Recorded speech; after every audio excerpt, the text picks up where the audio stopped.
అత్యంత భయంకరమైన మలుపు తిరిగింది. ఇరాన్ రాజధాని టెహ్రాన్ నగరం బాంబు పేలులతో దద్దరిల్లిపోయింది. ఇరాన్ సుప్రీం లీడర్ ఖమేనీ ప్రయాణించే అత్యంత విలాసవంతమైన అధికారిక విమానాన్ని ఇజ్రాయెల్ వైమానిక దళం టెహ్రాన్ విమానాశ్రయంలోనే ధ్వంసం చేసింది. ఇరాన్ అగ్రనేతలు ఉపయోగించే ప్రధాన విమానాలే లక్ష్యంగా ఇజ్రాయెల్ ఈ సాహసోపేతమైన దాడికి పాల్పడింది. అసలు ఈ దాడి వెనుక ఇజ్రాయెల్ మాస్టర్ ప్లాన్ ఏంటి? ఖమేనీ ఇప్పుడు ఎక్కడ ఉన్నారు? ఈ ఘటనతో ఇరాన్ ఎలా స్పందించబోతోంది?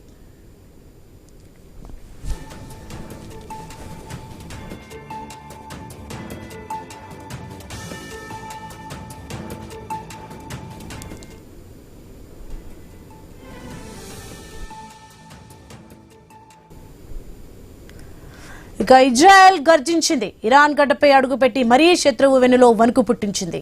టెహ్రాన్ అంతర్జాతీయ విమానాశ్రయంలోని అత్యంత కట్టుదిట్టమైన భద్రత ఉంటే హ్యాంగర్లోకి చొరబడిన ఇజ్రాయెల్ క్షిపణులు ఇరాన్ సుప్రీం లీడర్ ఖమేనీ ప్రయాణించే విమానాన్ని తుత్తునీలు చేశాయి. ఇది కేవలం ఒక విమానంపై జరిగిన దాడి కాదు, ఇరాన్ అగ్రనాయకత్వానికే ఇజ్రాయెల్ ఇచ్చిన మరణ శాసనం.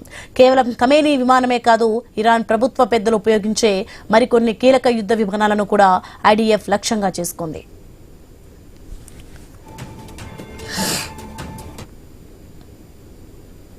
ఈ మెరుపు దాడితో టెహ్రాన్ విమానాశ్రయం రక్షణ క్షేత్రాన్ని తలపిస్తోంది.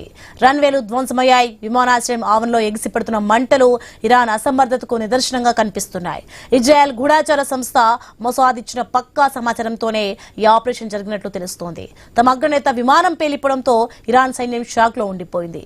ఇది ముమ్మాటికి ఇరాన్ సార్వభౌమాధికారంపై ఇజ్రాయెల్ చేసిన నేరుగా దాడి.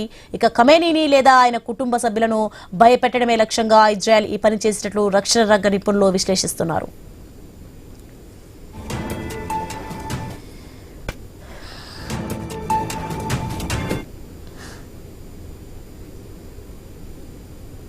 ఇప్పటికే ఇరాన్ ప్రయోగించిన డ్రోన్లు క్షిపణులకు ప్రతీకారంగా ఇజ్రాయెల్ ఈ సర్జికల్ స్ట్రైక్ నిర్వహించింది.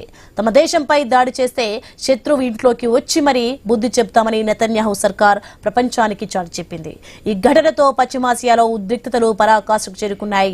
తమ పరమ పవిత్రంగా భావించే నేత విమానంపైనే దాడి జరగడంతో ఇరాన్ ఇప్పుడు ఇజ్రాయెల్ పై దాడులు చేసేందుకు కూడా వెనుకాడకపోవచ్చని అంతర్జాతీయ సమాజం ఆందోళన వ్యక్తం చేస్తోంది.